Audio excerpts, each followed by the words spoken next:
Social Media 101 is a great course for doctors, office managers, team members who are newer to social media.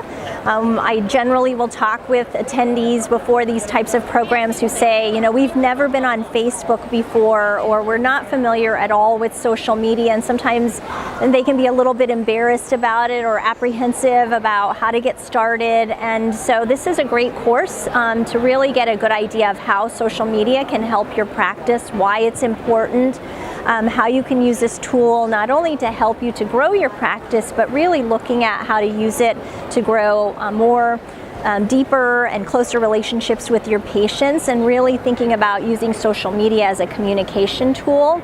So it's great for practices that are either new to it entirely or just getting started, or really looking for a way to take their newly established social media presence to the next level. So patients are really looking at a variety of information when they're looking for a new dentist. They're not just going to Google and find your website and become a new patient. They really need to find a lot of information in a lot of different places. They want to read reviews and see some social proof about your practice, what other people are saying about your practice.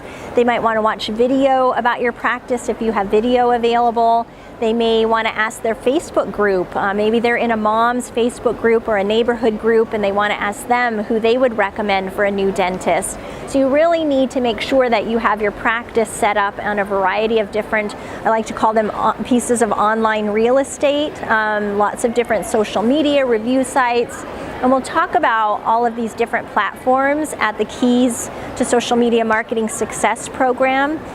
We'll talk about all of the different locations, how to prioritize where you should spend your time, and talk about what other dentists are doing across the country so that you could take some of those ideas and get those ideas implemented right away when you get back into your practice after you leave the course.